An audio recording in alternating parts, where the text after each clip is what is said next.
The meeting room inside Williams' oil tower was bright. Cameras pointed at the stage.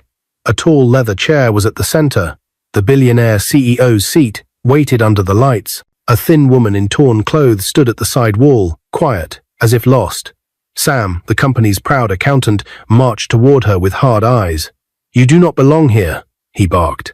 The woman whispered, "I'm sorry, sir. I'm only—" The slap landed before she finished. It echoed. She staggered, caught herself on the wall, and looked down instead of up. Gasps rippled around the room. The MC froze. Security at the back tensed but did not move. Then the speakers crackled. "Ladies and gentlemen, please stand and welcome the new CEO of Williams Oil." Every head turned, searching for a young woman in gold and diamonds. The thin woman in torn clothes stepped away from the wall and began to walk toward the CEO's seat. Everywhere was quiet. 1 month earlier, Lagos shook with grief and sirens. Chief Williams Nnamdi Builder, giver and iron mind of Williams Oil, was laid to rest. His only child, Cynthia, had flown in from abroad and stood beside the casket with steady eyes and a quiet heart. Her father had raised her to think, to serve, and to see what others ignored. Since she was a teenager, she had studied his companies from afar. The oil fields, the tank farms, the shipping, the schools he sponsored, the families he fed. Sometimes, when she visited Nigeria, Cynthia walked her father's halls like a ghost plane dress, hair simple, a notebook in hand. She asked drivers about night duty. She asked cleaners which doors never opened. She listened. She learned. And she never said her last name. After the burial, her board set a date for the first summit that was what everyone called the big quarterly summit at Williams Oil. Shareholders, directors, managers, and press would meet the new CEO at last. People whispered, "She will enter in a golden gown. She will shine like her father." Others said, "She is too young. She will be soft." Cynthia heard all of it. On the morning of the summit, she stopped at a small hotel near Victoria Island. In a plain room, she pulled on a gown she had cut and stained herself, tied a rough scarf, and placed a cheap wig on her neat bun. She put dust on her cheek and a tiny rip at her sleeve. In the mirror, the rich air vanished. A tired woman stared back. Jeremy, head of her security, stood in the doorway. "Are you sure, ma'am?" "Yes," she said. "Walk behind me, far behind. If anyone is in danger, you step in. If they only show their true face, let me see it." He nodded. "Understood." They moved across the hot parking lot. Cynthia walked alone through the glass doors of Williams' oil tower, past a proud wall of portraits. Her father's picture was brightest, and into the wide corridor where staff and guests were already moving. Some looked away. Some frowned. One man in a navy suit bumped her shoulder and frowned harder, as if her touch burned. Inside the meeting hall, the air smelled of new carpet and confidence. Screens showed slides. "Welcome to the Williams Oil Summit." The MC tested his mic. The billionaire's seat waited on stage, empty, heavy, and respected. Cynthia stood quietly by the wall. Bamidele, the company PRO, brushed past and whispered to his assistant, "Nadia, keep that woman away from the front. We can't have this on camera." Nadia nodded and tried to push Cynthia back by the elbow. Cynthia moved aside and said, "I'm sorry. I won't cause trouble." Minutes later, Sam came striding down the aisle, holding tablet in his hand, chin high. He stopped in front of Cynthia and snapped, "Are you deaf? Out." "I'm sorry," she said again. "I was only trying to—" His palm cracked across her cheek. Cynthia blinked. The room tilted and settled. She straightened her back and took one small step away. Pride folded inside her like a secret letter. Jeremy, still at the back, clenched his jaw. He walked to the MC and spoke softly. The MC's eyes widened. He nodded twice, swallowed, and returned to the mic. The MC smiled. "Kindly take your seats," he said. "Please welcome our board. Please welcome our partners." The lights dimmed, then brightened. A short video of Chief Williams played smiles, refineries, a school opening, him hugging a crying boy who had just received a scholarship. People clapped. Some wiped their eyes. The music cut. The MC's voice came firm and loud. "Now, with honor, Lagos welcomes the new leader of this house, our CEO." Necks stretched. Phones rose. Someone whispered, "Where is she?" Another answered, She will enter from the back with bodyguards. But Cynthia did not enter from the back. She stepped away from the wall, bruised cheek, dusty hem. Hands steady, she walked down the center aisle, past men in crisp suits and women in silk, past the cameras that now pointed at her, because the room could feel something was not normal. Sam stared, his lips parted, his face drained. Cynthia climbed the 3 steps to the stage. The lights threw long shadows. She looked at the CEO's seat, her father's seat, her seat, and sat in it like a promise kept. A hush fell so deep, the air itself listened. Jeremy stopped at the wings. The MC gripped his mic with both hands. Bamidele's mouth hung open. Nadia held her breath. 100 eyes swung between the dusty woman and the glowing screens that read, Cynthia Williams NNAMD, CEO. Sam's hands shook around his tablet. Cynthia reached for the microphone. She placed her fingers on it, calm and certain. Then, with the whole of Lagos watching, she lifted the mic toward her lips, and the cheap wig on her head began to slide. The wig slid to the side, loose threads catching the light. The room gasped. Cameras zoomed in. Cynthia reached up calmly, pulled it off with one hand, and let it fall to the carpet. Her own sleek black hair, neatly packed in a bun, shone under the stage lights. She dropped the torn gown. Her eyes swept the hall. For the first time, the staff, the board members, and the shareholders saw the sharp jawline of Chief Williams Namdi's only child. The resemblance was unmistakable. Murmurs rose like waves. It can't be. Is that really? My God, she looks just like him. Sam dropped his tablet. The sound of it clattering against the tiled floor echoed louder than the slap he had given her minutes before. His mouth opened, but no words came out. He was pale, his legs weak, as though the ground itself had betrayed him. Bamidele, the PRO, tried to stand. His chair tipped and scraped across the floor. No, this can't. He fell silent, eyes locked on the stage, realizing the whole hall was watching him too. Nadia, his assistant, gripped her folder so tightly that papers spilled onto her lap. Cynthia rose slowly from the CEO's seat. She pulled at the front of the dusty gown, and in one swift move, the outer layer dropped away to reveal a sharp, navy blue corporate suit beneath. Gasps erupted again, louder this time. What stood before them was no homeless wanderer. It was the billionaire's daughter, the rightful heir, the CEO. She took the microphone. Her voice was steady but cold. I am Cynthia Williams Namdi, daughter of Chief Williams Namdi. I am the CEO of Williams Oil. The hall erupted. Some clapped nervously, some whispered, some bowed their heads. A few even stood, half in respect, half in shock.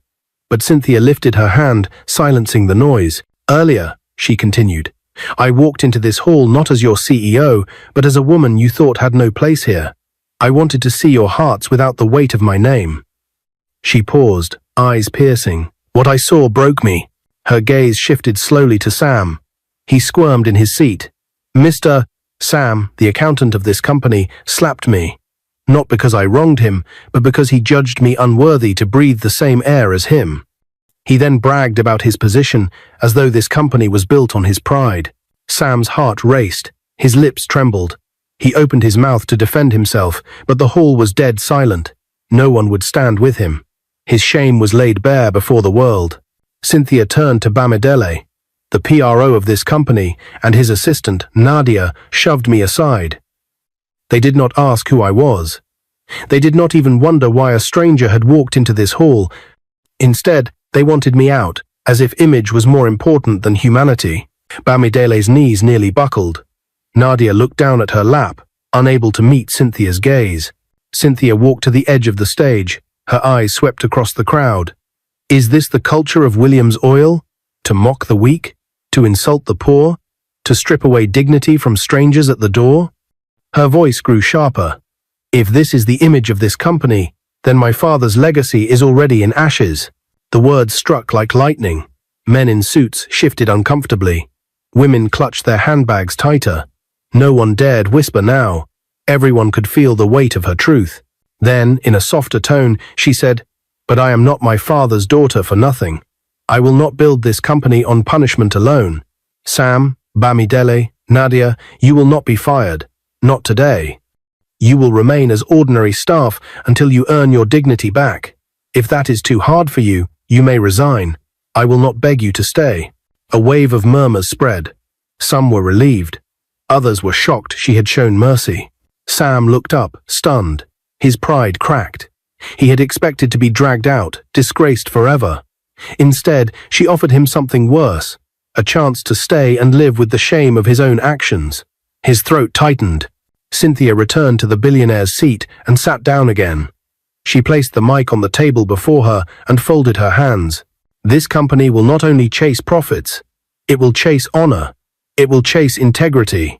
That is what my father taught me. That is what I will stand for." The room erupted into applause, this time loud, thunderous, unstoppable. Some rose to their feet, clapping until their palms burned. The cameras flashed wildly. The world outside was already waiting for headlines. The homeless CEO, who shocked Lagos, but in the middle of the clapping, Sam sat frozen. His heart pounded as her words replayed in his head. For the first time in his life, he felt smaller than his title, weaker than his pride, and something inside him broke open. A tiny seed of shame that would not leave. Cynthia leaned back, calm but watchful. She had revealed herself. She had revealed them. The stage was set, and the real battle had only begun. Then, just as the applause began to fade, a man in a dark suit at the back of the hall raised his hand and shouted, "Objection! She cannot be CEO. I have evidence." The applause died mid-clap. Heads turned sharply toward the back of the hall.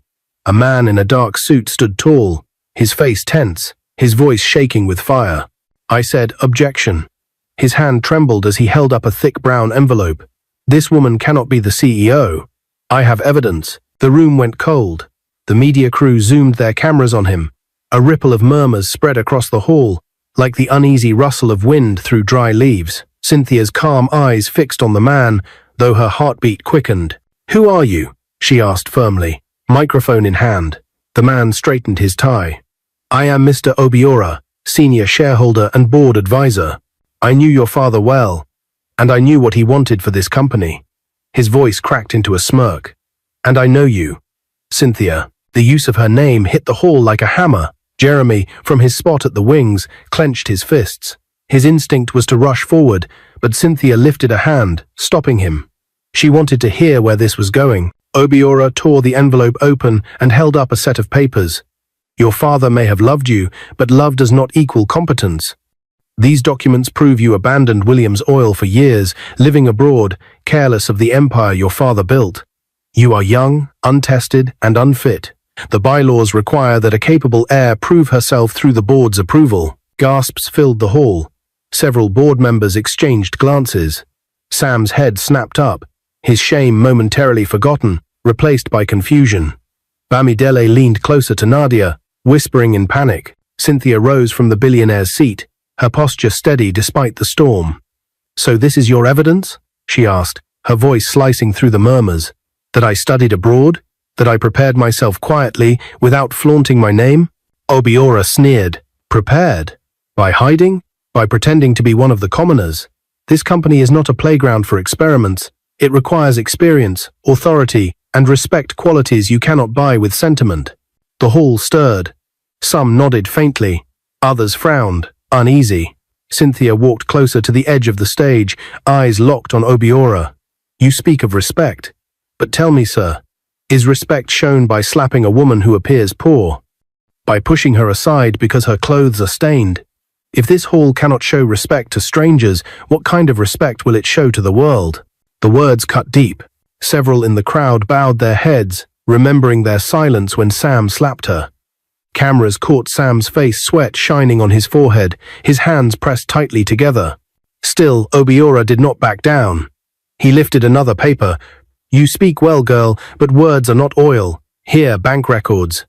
Do you deny that during your years abroad, you withdrew large sums from your father's accounts for unknown purposes?" The hall gasped again. A dangerous twist. Shareholders whispered in alarm. Cynthia's eyes hardened. She knew this moment would come, the moment someone tried to use her secrecy against her. Slowly, she reached into her suit pocket, pulled out her phone, and tapped the screen. A large monitor behind her flickered to life, revealing scanned receipts and documents. Every withdrawal, Cynthia said, her voice ringing steady, "was for research, training, and partnerships my father approved. Here is proof of my enrollment in international oil engineering courses. Here are receipts for energy conferences where I represented Williams Oil quietly as an observer. And here," she paused, swiping to the final document, "is a letter, signed by my father himself, entrusting this company to me upon his passing." The hall went silent. The signature was bold and clear, Chief Williams Namdi's own handwriting glowing on the screen. Obiora's smirk faltered. His hand trembled, the envelope slipping slightly. "Forgery," he shouted. "It must be forged." Jeremy stepped forward at last, voice firm. "That letter was verified by the family lawyer before Chief Williams's death. I was present. If you wish, we can call him here now," the board members murmured, some already nodding.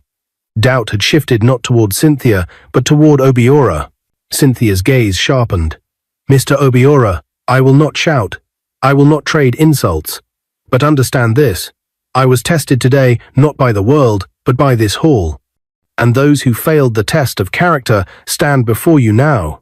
Which is the greater danger to Williams Oil, a CEO who prepared in silence, or advisors who tear down legacies with lies?" The applause began again, cautious at first, then swelling like a storm breaking through. People rose from their seats. Shareholders clapped. Even some of Obiora's supporters leaned away from him, unwilling to be seen on the wrong side of history. Obiora's face darkened. He gathered his papers in haste, but his voice cracked with fury. "You will regret this, Cynthia. I have more than papers. I have allies who will not bow to a girl who plays dress-up with power." The words hung like smoke in the hall. Cynthia returned to her seat, calm but inwardly shaken. She had won this round, but Obiora's threat was real. The cameras had captured everything, and the city would be buzzing before nightfall. She leaned into the mic. "Let the submit continue. But let every man and woman in this hall know, Williams Oil will no longer be ruled by pride, corruption, or fear." Thunderous applause shook the hall again. But as the applause echoed, Sam rose suddenly from his seat, his face pale and lips trembling. His voice cracked through the noise. "Cynthia, you don't know. He's telling the truth about one thing. There is another heir." The words hit the hall like a bomb. "Another heir?" The applause collapsed into stunned silence. Faces whipped toward Sam, the same accountant who only minutes earlier had slapped Cynthia in front of everyone. He stood trembling, sweat shining on his forehead, his hands clutching the edge of the chair in front of him as if it were the only thing keeping him upright. Cynthia's heart froze for a second. "What did you just say?" she asked, her voice measured but sharp. Sam's lips trembled. He seemed to regret the words even as they left his mouth. "I didn't mean to speak here, not like this. But Obiora is not lying about everything. Chief Williams, Sam's voice cracked. He had another child." Gasps filled the room. Some board members leaned forward, eyes wide. Others whispered furiously. Cameras zoomed in on Cynthia's face. Her jaw tightened, but her eyes remained steady.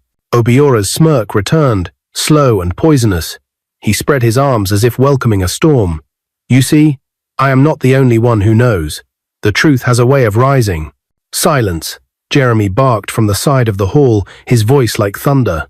The security chief's eyes swept the room, daring anyone else to move. "This submit is not a circus." But Cynthia lifted a hand to calm him. Her voice was low, but it carried across the hall. "Let him finish. Sam, tell me exactly what you know."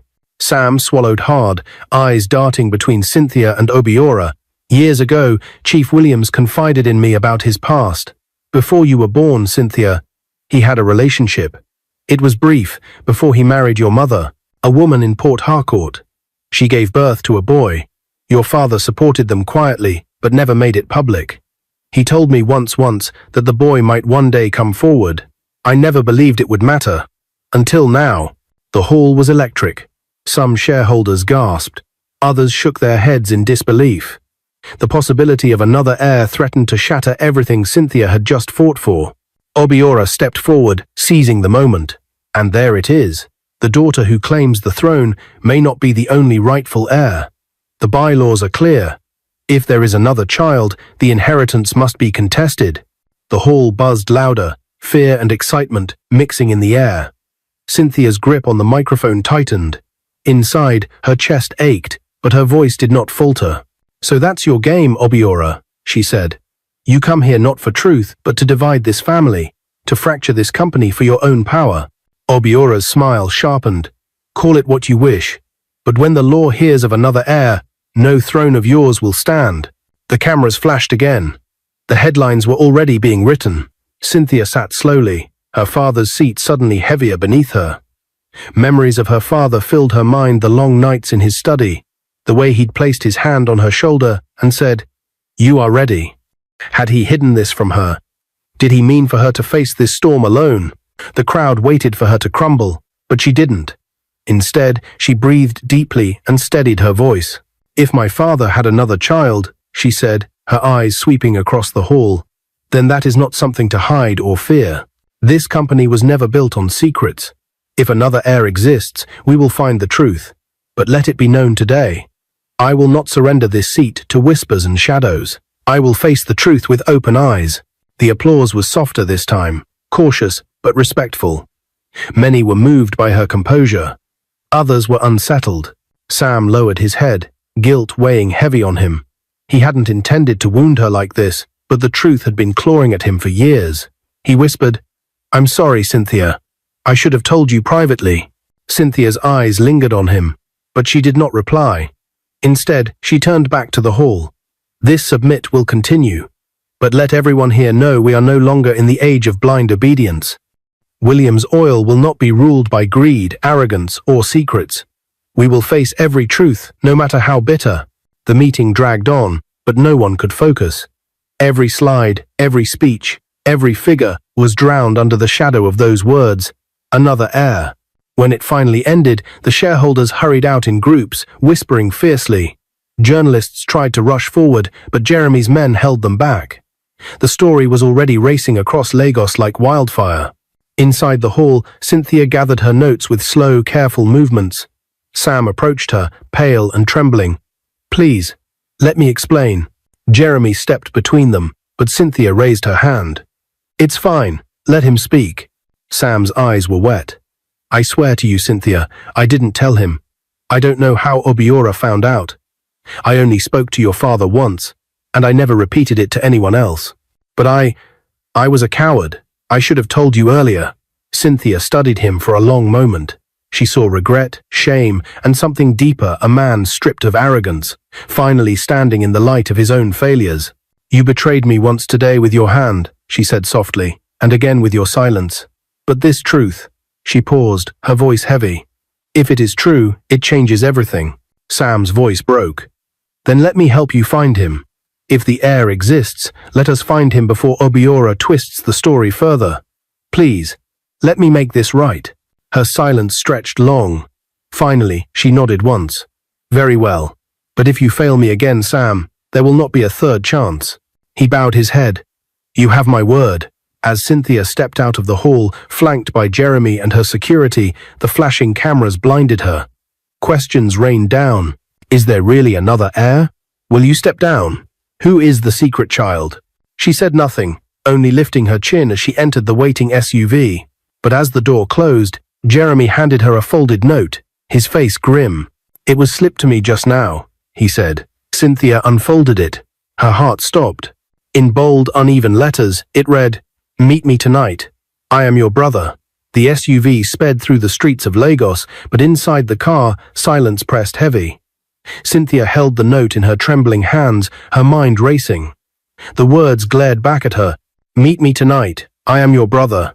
Jeremy sat across from her, his face carved in stone. "Ma'am, this could be a trap. Obiora has eyes everywhere. He could have planted this to shake you." "It shows." Cynthia nodded slowly, but her eyes never left the note. "And if it's not? If my father truly had another child, then this man deserves to be heard. I cannot run from truth." Sam, seated nervously in the front, twisted around. "Please, Cynthia. If you go, let me come too. I owe you that much." She studied him for a moment. His voice was stripped of arrogance. His eyes were raw with sincerity. She gave a small nod. "Fine. But one wrong move, Sam, and Jeremy will handle you before I do." That night, The SUV pulled into a dimly lit park on the edge of Victoria Island. The lamps flickered weakly, casting long, broken shadows. Cynthia stepped out, dressed simply but powerfully in her navy blue suit. Jeremy flanked her on one side, Sam on the other. A lone figure stepped from behind a tree. He was tall, with the same strong cheekbones and broad shoulders that had defined Chief Williams. His suit was old but clean, his shoes dusty, his eyes dark, searching and piercing locked on Cynthia. "You came," he said softly. Cynthia's breath caught. The resemblance was undeniable. "Who are you?" she asked. "My name is David Namdi," he replied. "Son of Chief Williams. Your brother." Jeremy's hand hovered near his sidearm, but Cynthia held her hand up to steady him. She took a cautious step forward. "My father never told me about you," she said.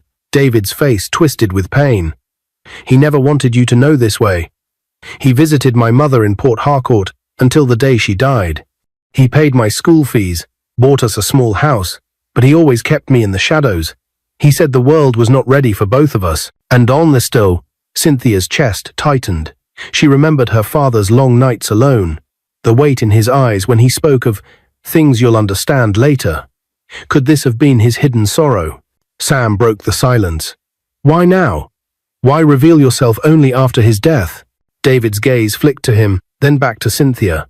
"Because Obiora came to me. He promised me power, money, a share of the company, if I stood against you, but I refused. I wanted to meet you myself, to look into your eyes and see if you are the sister my father spoke of." Jeremy narrowed his eyes. "So you admit Obiora is using you as a pawn?" David's jaw tightened. "Yes, but I will not be his weapon. I came to warn you. He plans to call a press conference tomorrow to declare me as the rightful heir. He has forged documents, painted me as the abandoned son. If I stay silent, your leadership will be torn apart." Cynthia studied him, her heart torn. She could feel the sincerity in his voice, the grief of a man who had lived in the shadow of a father who could never fully claim him. "What do you want from me?" she asked. David's eyes softened.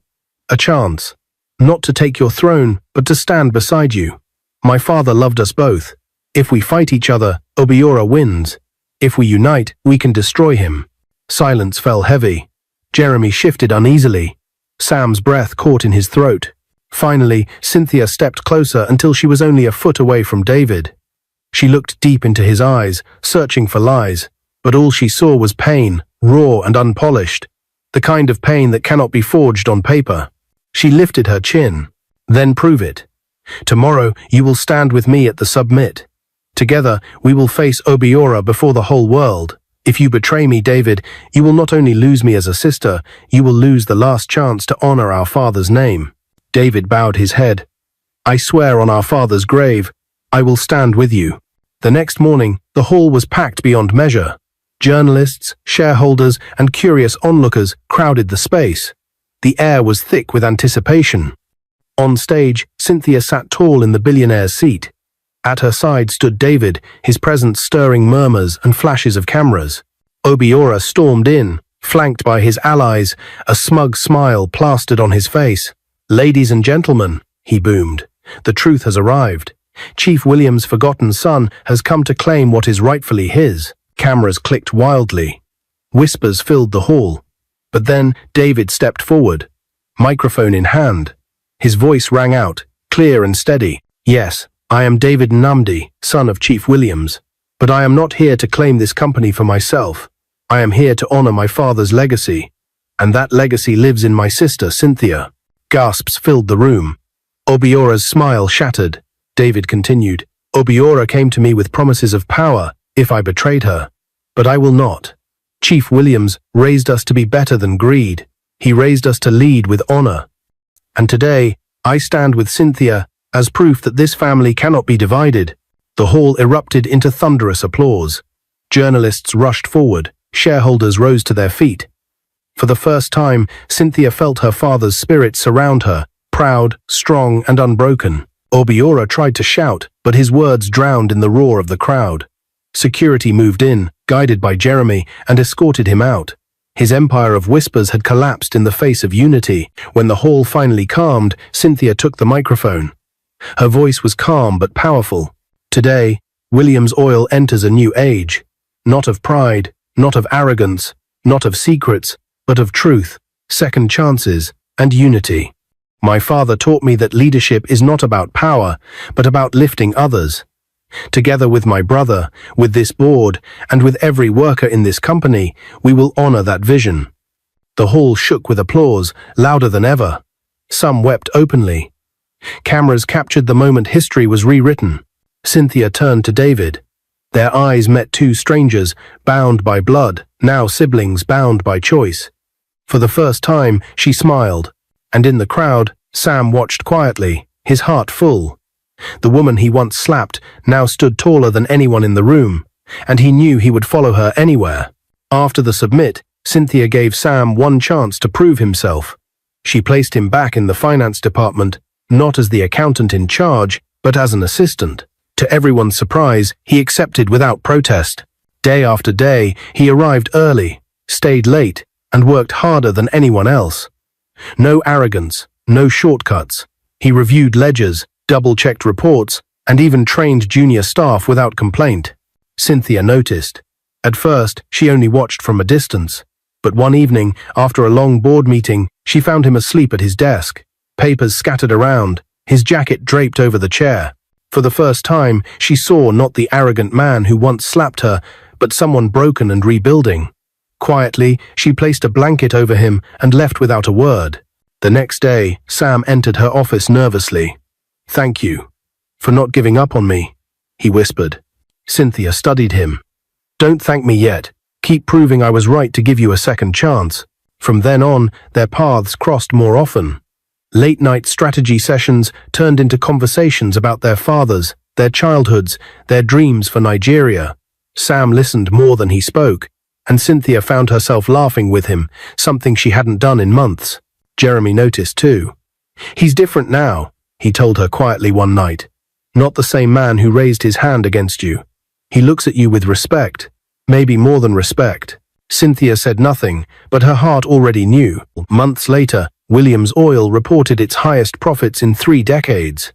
Employees were prouder, shareholders more confident, and the company's reputation soared across Africa. Cynthia and David became a formidable team, united by blood and shared dream, proof that truth and unity could rebuild even the most fragile legacy. And at Cynthia's side, quietly but faithfully, was Sam, no longer the arrogant accountant, but a man remade by humility. One evening, after a board dinner, Cynthia and Sam walked together in the company's garden. The Lagos skyline glittered in the distance, and the scent of hibiscus filled the air. Sam stopped suddenly, his heart pounding. He turned to her, eyes glistening. "Cynthia, the first day I met you, I failed you. I showed the worst of myself, but you gave me a chance to change. You trusted me again when I didn't deserve it. You changed me into the man I never thought I could be." Cynthia's eyes softened, tears threatening to fall. He dropped to one knee. "Please, Cynthia, allow me to be more than your employee. Allow me to be your partner, your protector, your husband. Let me build this future by your side." For a moment, time froze. Cynthia saw everything at once, the slap, the humiliation, the redemption, the quiet nights of rebuilding, the laughter they had found together. Tears spilled down her cheeks as she whispered, "Yes, Sam.